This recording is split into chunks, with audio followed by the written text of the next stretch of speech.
Reading with your kids.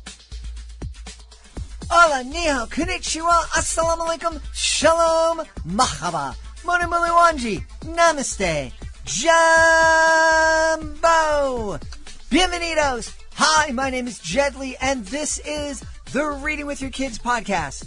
We are coming to you from the beautiful neighborhood of Reedville in the southwest corner of Boston, Massachusetts.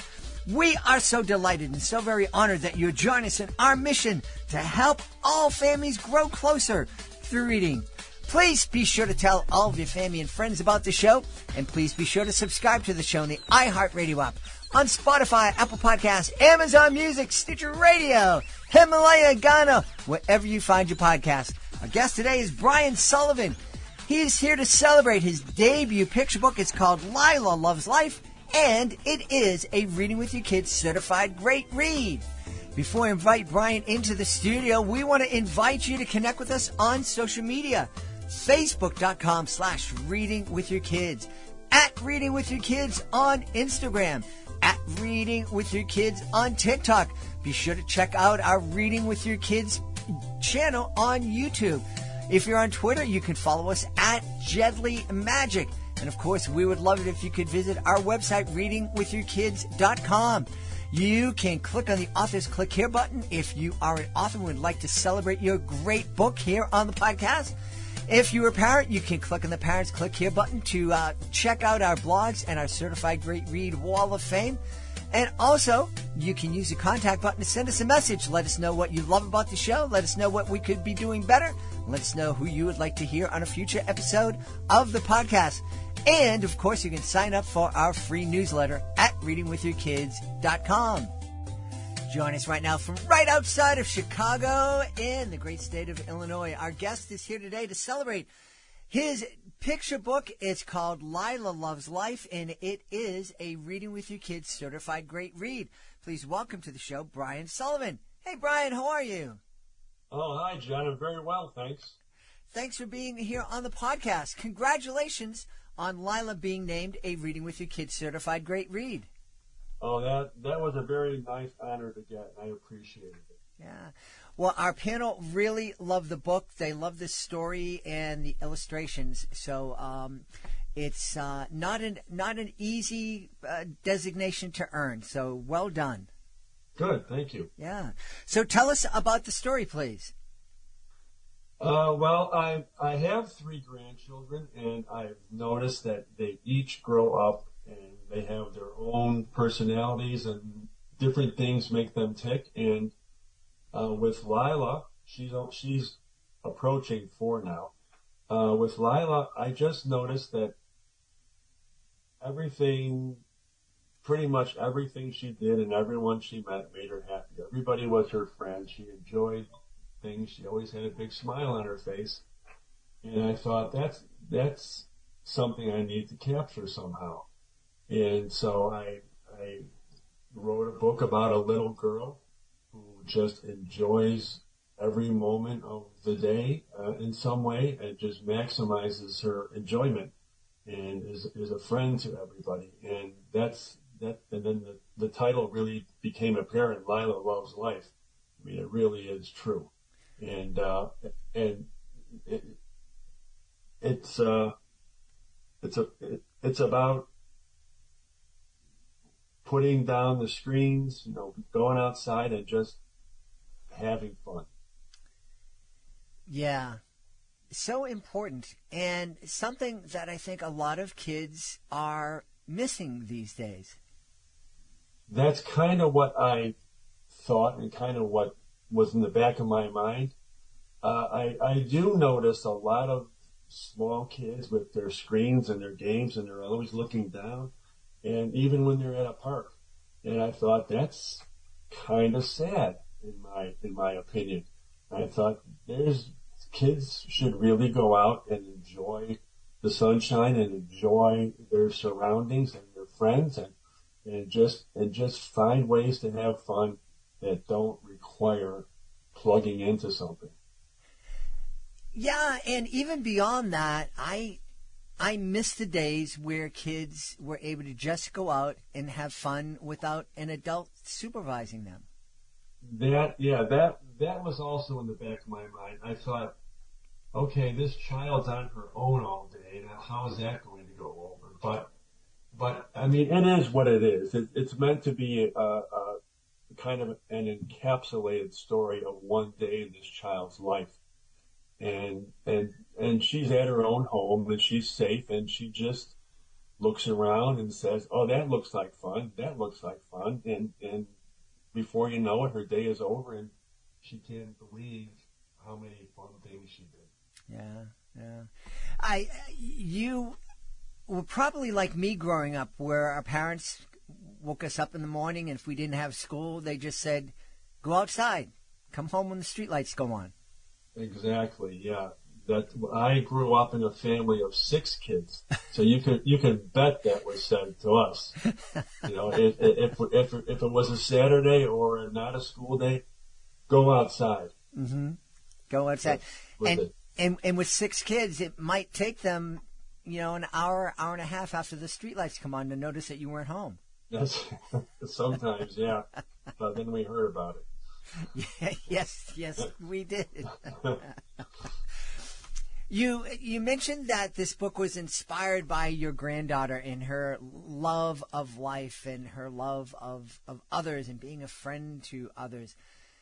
That must be a great joy as a grandfather to look at your granddaughter and see not only that she has this love of life, but that she's a really caring and sweet person. It does bring me joy.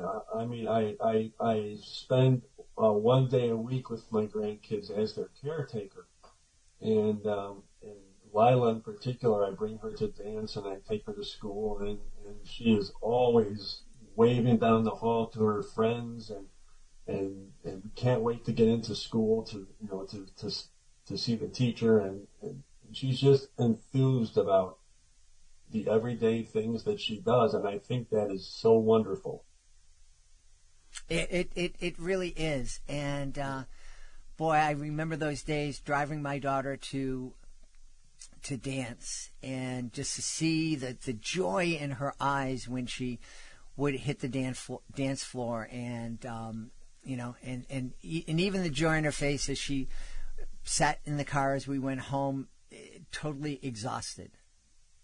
Yeah, that's how. In fact, that's how the book ends. This child has had such a day. She goes in and she tries to do one more thing before the day's over, and her head hits the table.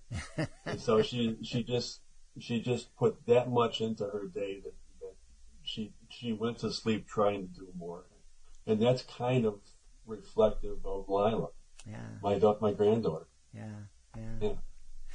Wonderful. I'm noticing on your website that you spent almost 35 years as an editor and a writer in the legal publishing world. Yes. That is quite different than writing kids' books. Tell me about that transition.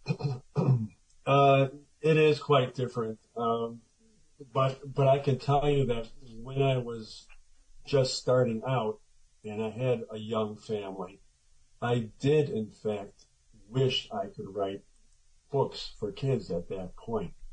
But it just wasn't possible with my wife and I both working and the mortgage to pay and a long commute and sports and activities. There was never a chance to do it right. And so I had to wait until I was a grandfather. But as you said, in my career, working with a bar association, it's very far removed from anything having to do with kids. But I was able to hone my writing skills during those years. I did some actual writing. I wrote a column each month.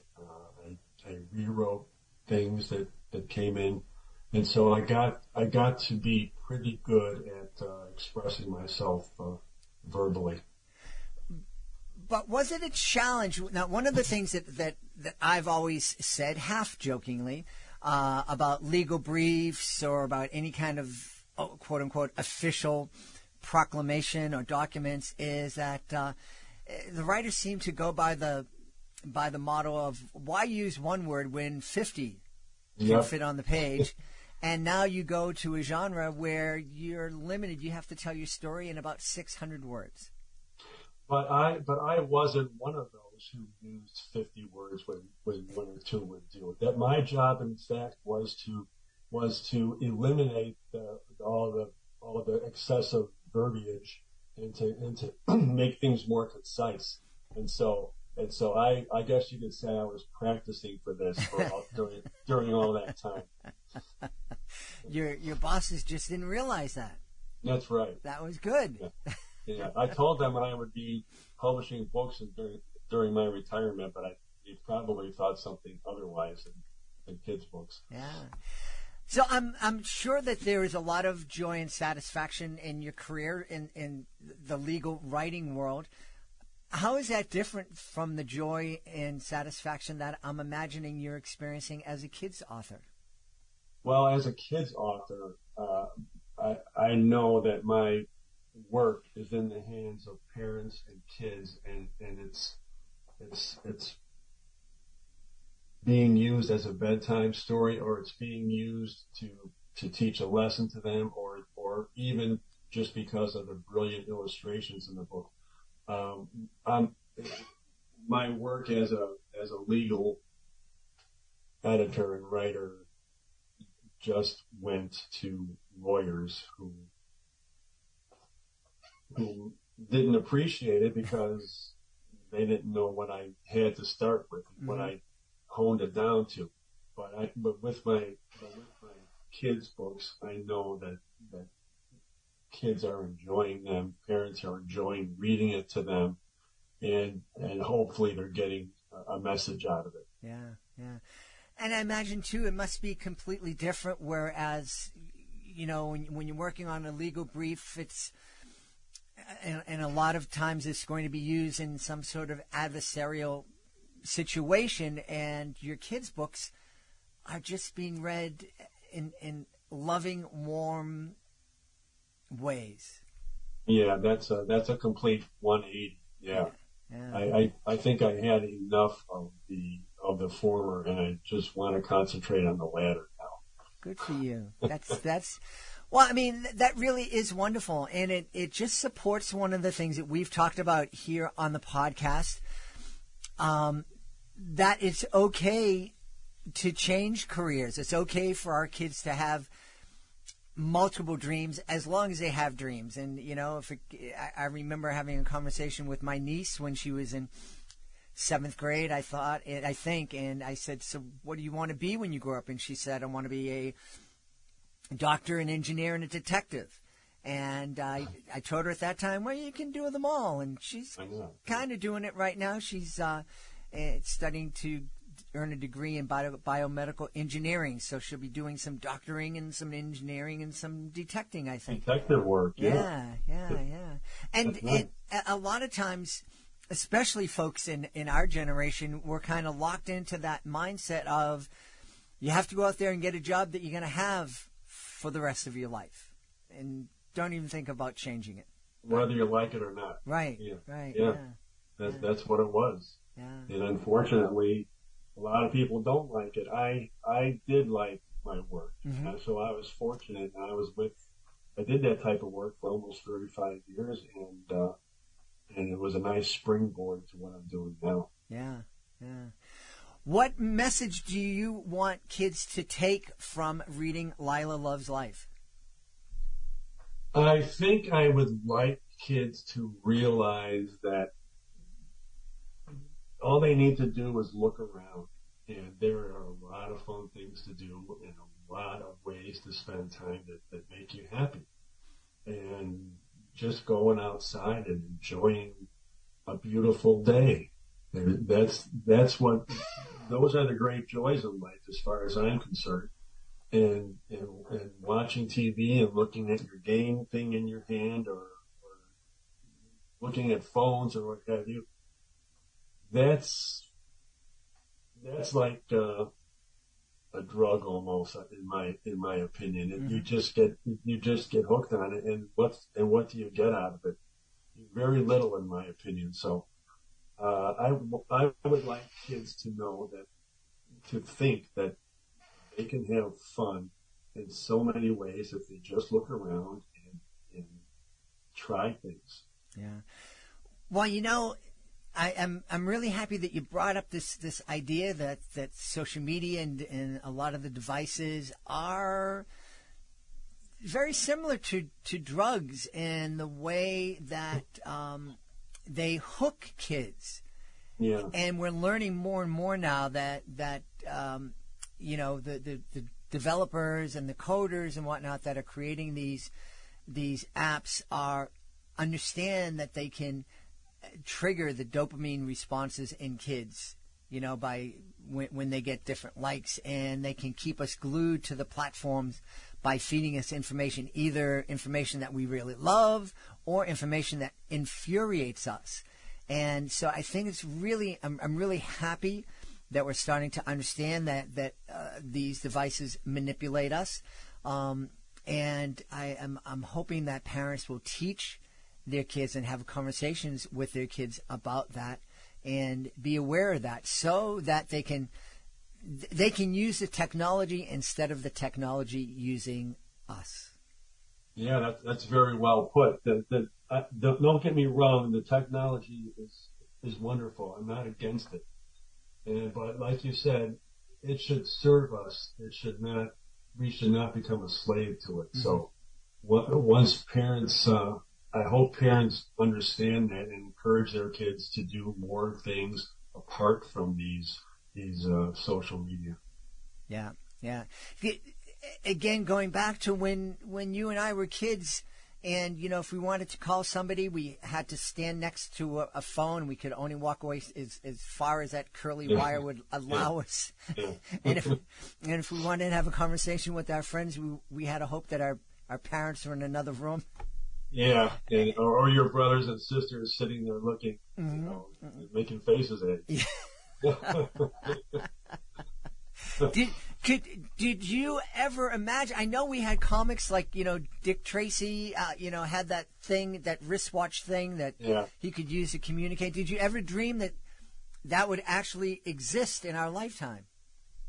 I never really did, but I'm actually wearing one right now that does a lot of that stuff, and I can call people on it, and I can see photos and movies and whatever. Yeah. So yeah, it's amazing, and like I said, I'm not against technology. I'm kind of in awe of it sometimes, but I do like to keep it kind of at arm's length. Mm-hmm. In certain ways, and just realize that yes, it serves me well sometimes, but it's just there for that. Yeah. Now, I think you said earlier on that you have 4 grandkids. No, I have 3. 3. Okay, so Lilah Loves Life is based on your granddaughter, and I think your first book, Beau Wants to Know, is based on your grandson. Is there a book 3 for the third grandchild coming? Yeah, there is a third grandchild. My granddaughter, she's Beau's the oldest, then Lilah, then now there's Dylan, and she's my youngest grandchild, and she's 2.5, and I should say, I'm kind of just getting a sense of what she's all about and what makes her tick. And when I figure that out, I will turn this into a trilogy. Well, I have to know, what does Lilah think about the fact that she's the star of this beautiful picture book? Oh, she was pretty thrilled when I kind of unveiled it. She grew up behind Beau and kind of always knew that he had his book about him, or at least inspired by him, I should say. And he had it in his room, kind of displayed, and so she was always aware of it, and she had no idea that she'd have her own someday. And so when she saw it, she was pretty much over the moon about it, and it made me feel so good. It just was the best feeling, because I was able to give her and Beau something that no one else could give them. Mm-hmm. And it's a very good feeling. And if I could only ever write these and have one copy and give it to them, and that would be it, that would be okay too. Yeah. I'm curious, you've, again, going back, you've wrote all sorts of legal documents and columns and articles and whatnot and helped edit those. And certainly those were important. They made differences in people's lives. But have you ever taken the time to sit down and think that there are families all over the country and possibly all over the world that are going to be snuggled up together reading Lilah Loves Life? Oh, I have thought, definitely, yes. And I couldn't be happier about it. That's my whole goal, is to have something that contributes to a family, and something that the parents and the child can relate to and enjoy equally. The parents know, I hope they know, or at least think that they're giving a good message to their child by reading it to them. And then I think the kids pick up on it, because I tried to make it very relatable, and especially with Lilah doing all these things that little kids do. Yeah. And so I think the kids will pick up on it, and the parents will definitely understand that this is a good message. So yeah, it does. It makes me very happy to be a kind of a part of that dynamic. That's beautiful. Hey, Brian, I know people are going to want to know where they can go to find out more about Lilah Loves Life and also more about you. Well, I have a website called booksbybrian.net, and that's BRIAN, booksbybrian.net. There's a little bit of information about me on the website, and there's a lot of information about the books, and they're also available on Amazon and Barnes & Noble. So that's where people can go if they would like to know a little bit more. Wonderful. Well, we've had a great time speaking to the author of Lilah Loves Life. It's a Reading with Your Kids certified great read, and it was written by our guest, Brian Sullivan. Hey, Brian, thanks so much for being with us. Thank you so much for having me. I really enjoyed it. Please be sure to join us for the next episode of the Reading with Your Kids podcast. Our guest will be Asher Cloran. He'll be here to celebrate Life Rocks. That's the next episode of the podcast. Want to thank the folks who made today's show so wonderful. Chris, want to start by thanking our guest, Brian Sullivan. Please be sure to check out Lilah Loves Life. Also, want to thank my team, Fatima Khan, Rory Grady, Maribella Q, Jordan Saley, Stephanie DeVille, Skylar Strauss. I want to thank my beautiful wife for all the support she gives me. Most of all, we all want to thank you. Thank you so much for taking the time to join us today. And as always, thank you so very much for taking the time to make the world a better place by reading with your kids. I'll be looking for you in the next edition of the Reading with Your Kids podcast.